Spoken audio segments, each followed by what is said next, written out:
सांगनोरे आणि परिसरात खूप पाऊस असल्याने या ठिकाणी असलेले पिंपळाजोगा धरण 96% अधिक भरलेले आहे. या ठिकाणी संरक्षण भिंत नसल्याने पिंपळगाजोगा धरणाचे पाणी गावामध्ये शिरले आहे. शासनाने मातीच्या ढिगाऱ्याची भिंत या ठिकाणी बनवलेली असल्यामुळे ही परिस्थिती उद्भवली आहे.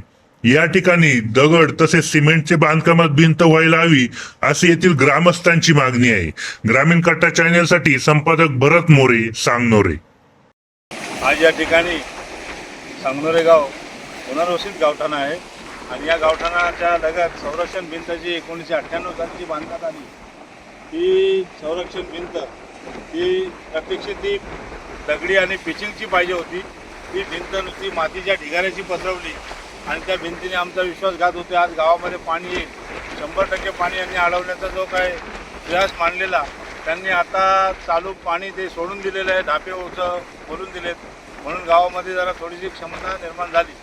परंतु आता विषय असा आहे की या गावचं फेर पुनर्वसन होण्याच्या तयारीमध्ये होईलच असं मला वाटतं. एखाद्या वेळेला माननीय आयुक्त साहेब या ठिकाणी जर येऊन प्रत्यक्ष जर पाहणी केली तर या गावाचे काहीतरी भवितव्य जरा चांगल्या रीतीने निर्माण होईल आणि संरक्षण भिंत जर बांधून दिली तर थोडासा लाभ होईल आम्हाला.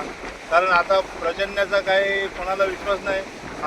हाती प्रजन्य किती पडेल आणि किती नाही पडणार याची काही कोणाला खात्री नाही. जर एखाद्या वेळेला रात्री अपरात्री गावामध्ये पाणी घुसू शकतो आणि जे काही गवारवाडी, लोकरवाडीच्या, हिरनकवाडीच्या त्या ठिकाणी मेमनवाडीची जे काही 30 घरं जातात, तर असं नको व्हायला. त्या सांगनोरे गावचं फेर पुनर्वसन केलं म्हणजे गावठाण राहिलं बाजूला आणि वाडीचं पुनर्वसन झालं. पण गाव ग्रुप ग्रामपंचायत आमची सांगनोरे एकच आहे आणि त्या ठिकाणी जे पुनर्वसन तुम्ही करणार आहात ते पुनर्वसन कुठे करणार, काय करणार, नाही तर वाऱ्यावर सोडून द्याल कुठंतरी आणि मग त्यांची उपासमारी होईल असं करू नका. कारण हे पुनर्वसन करता वेळेस आणि या धरणाच्या आंदोलनाच्या वेळेस लोकांनी 14 दिवस येरवडा जेल भोगलेला आहे, परंतु न्याय काही मिळालेला नाही. अनेक ठिकाणीच्या अनेक अडचणी आल्या आणि संपादिताचा जो काही कलम 1894चा जो काही नियम दाखवला तो अत्यंत चुकीचा ठरवला आणि तो ठरवल्यानंतर आम्हाला आजपर्यंत या ठिकाणी कुठलीही सोय सुविधा नाही. 13 नागरी सुविधा म्हणजे काय हे कमिशनर आणि कलेक्टर प्रांत आणि तहसीलदार यांना काय त्याचं काय भान राहिलेलं नाही. त्यासाठी सर्वांना एक विनंती माझी राहील अधिकाऱ्यांना की या ठिकाणी प्रत्यक्ष येऊन पाहणी करा. आता ZP सदस्य या ठिकाणी दाभाडे मॅडम आलेलेच आहेत, डावकर मॅडम आलेलेच आहेत. सर्वांनी याच्याकडे लक्ष द्या आणि ही तक्रार शासन, प्रशासन आणि महाराष्ट्र शासन यापर्यंत पोहोचवा ही तुम्हाला सर्वांना आग्रहाची विनंती करतो. आणि पुनर्वसनामध्ये जो झालेला जो विश्वासघात आहे याच्यावरती काहीतरी दुरुस्ती होईल असा एक काहीतरी त्यांना लेखी समेटिंग काहीतरी द्या म्हणजे काहीतरी याचा उजाळा निर्माण होऊन जाईल असा. खरं तर गेले 2-3 दिवस आपले सांगनोरे असेल, गावरवाडी असेल, कोलेवाडी असेल, मेमानी वस्ती असेल, पिंपळगाजोगा धरण क्षेत्रातील अति पावसामुळे नाही तर हा दरवर्षीचा प्रश्न असतो की इथं डोंगर दऱ्यातून जे वाहणारे झरे आहेत त्यांनी पाऊस आणि ते झरे याच्यामुळे अतिशय पाणी या धरणात वाढत आहे. परंतु सरांनी आता या ठिकाणी सांगितलं या ठिकाणची त्या कालची परिस्थिती अतिशय सुट्टी अशी सांगितली. खरं तर आता या युवकाने आता सांगितलं का हा जो बंधारा होता हा पूर्वी 50 मीटर लांब होता, परंतु काय झाले पाटबंधारे खात्याच्या धरण झाल्यानंतर तालुक्यामध्ये काही एवढी कामं राहील नाही. परंतु त्या काळामध्ये पाटबंधारे खात्याने या येथील आदिवासी भागातील जनतेसाठी संरक्षणासाठी जी भिंत आहे त्या भिंतीकडं अजूनपर्यंत लक्ष दिलं नाही. आपण या ठिकाणी सरकारला किंवा त्या ठिकाणचे आमदार खासदार असेल त्यांना नाव ठेवतो.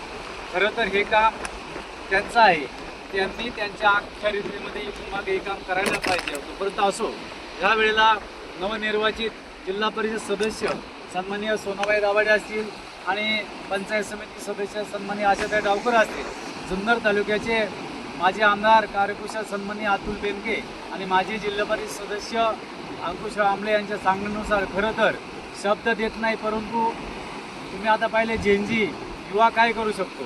तर आम्ही काही युवा नाही, पण परंतु त्यांच्या थोडेसे मागचे आहोत. आम्हाला जाण आहे, आम्ही नक्कीच हा प्रश्न 100% त्या ठिकाणी पोहोचू आणि आपल्या जनतेसाठी, आदिवासी बांधवांसाठी नक्कीच या ठिकाणी काय करता येईल त्याचा सातत्याने पाठपुरावा करू आणि तो प्रश्न मार्गी लावायचा प्रयत्न करू. धन्यवाद. मी राजन दाभाडे.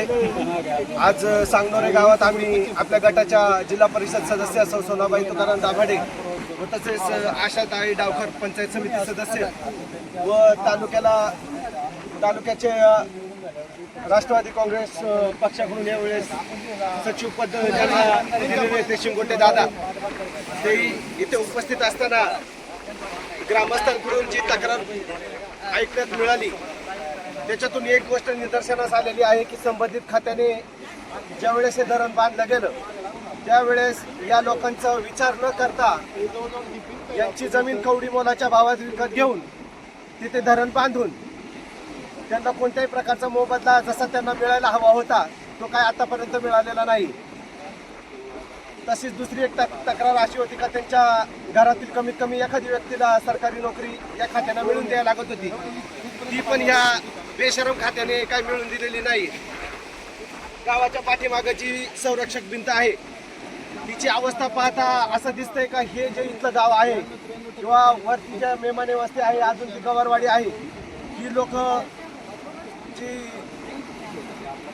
जी रात्र काढतात ती वैराची रात्र काढत इथं जगणं म्हणजे मुश्किलचं जीवन जगण्यासारखं आहे.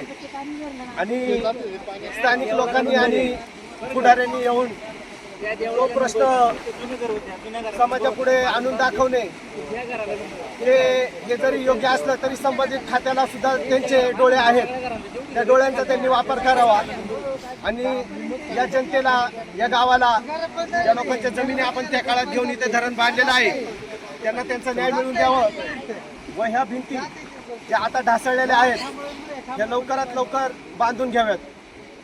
अजून एक गोष्ट अशी का स्वतःच्या खात्याचा कुतूहल व्हावा म्हणून तुम्ही जर लवकरात लवकर डॅम आमचं भरलं आणि हे जर तुम्हाला पुढील तुमच्या संबंधित कार्यालयाला दाखवायचं असेल तर हे फालतू नाटक बंद करा. अजून पाऊस काय लवकर बंद नाही होणार आहे. सध्या हे पाणी सोडून दिलं तरी माझं असं म्हणणं आहे की त्याचा काही त्रास होणार नाही. अजून पाऊस काय आपल्या तालुक्यातून किंवा ह्या सह्याद्रीच्या डोंगरातून लगेच पळून जाणार नाही.